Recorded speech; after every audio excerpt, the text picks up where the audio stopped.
Madam Chair, I'd like to appeal. I think the remarks earlier made by Is Honorable that a motion for reconsideration? It's more of a manifestation. Okay, please Yeah. manifest. Opo.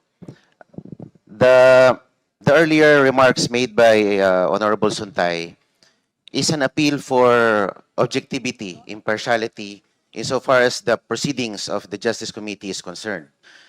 Ang binanggit po niya, if we will, no offense to the most of the members of the Justice Committee, there are 25 House members named in the affidavit of the 18 ex-Marines, 25 names, which comprise around one-third of the membership of the Justice Committee here, all present.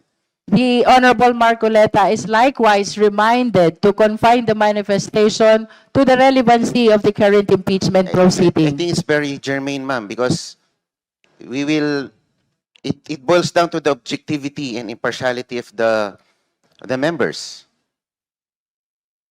Honorable Marcoleta, we have not reached even the determination of sufficiency in form, and the chair has stated already that the Justice Committee is assured of the impartiality of the chair, including all the members. I think that is premature for us to discuss on the partiality when we haven't heard any of these impeachment complaints. So unless the manifestation has relevance to the current impeachment proceeding, the Honorable Marcoleta is requested to cease from making manifestation outside the subject matter of this impeachment proceeding. Madam Chair,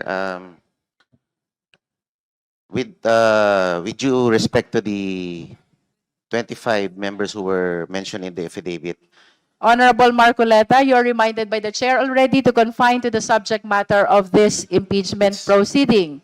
If you continue to make a manifestation outside the subject matter, we will be ruling you out of order. With all due respect, Honorable Marcoleta. I submit to the wisdom of the chair. Thank you. We shall now proceed to the determination of sufficiency in form. For the guidance of all the members, in determining sufficiency in form, we will be dealing with the following questions. Number 1, whether the impeachment complaint was signed. Number 2, whether the impeachment complaint was properly verified. Number 3, whether there was a proper endorsement by a legitimate incumbent member of the House in cases filed by citizens. Number 4, whether it was included in the order of business within 10 session days and referred to the proper committee within 3 session days. Number 5, whether the impeachment complaint is compliant with procedural formatting and jurisdictional requirements. And last, whether the impeachment complaint complies with the one-year bar rule. We will be holding our deliberation one impeachment complaint after the other, beginning with Castro et al. Impeachment complaint, followed by Father Sabalia et al. Impeachment complaint, and finally by Cabrera impeachment complaint. After all the deliberations are concluded, the justice members will be proceeding to vote again one after the other impeachment complaints. Madam To Chair, begin with, Madam Chair, I was about to call you Honorable Tino. What is the pleasure of the Honorable Tino? no, a parliamentary inquiry based on the pronouncement of the chair as to the scope of determination of sufficiency in form. In our rules, malinaw po, a verified complaint for impeachment by a member of the House or by any citizen upon a resolution of endorsement by any member hereof shall be filed with the office of the Secretary General and immediately referred to the Speaker.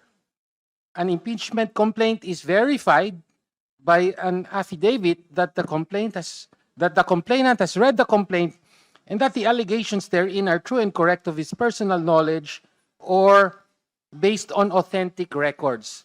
So those are the parameters for determining sufficiency in form. My concern, Madam Chair, is that the chair mentioned additional matters such as, for example, whether or not the filing of the complaint complies with the one-year bar. Wala naman po sa sa explicit rules on impeachment yon. And in fact, let me note that the one-year bar applies to an impeachment proceeding, not the filing of a complaint, but the initiation of an impeachment proceeding. No, kaya po nagtataka lang po tayo bakit nadagdagan po ng mga kailangang i-determine ng committee ito at this point when the rules are very clear. We only have to deliberate whether or not the complaints are verified and whether endorsed by a member of the House, Madam Chair.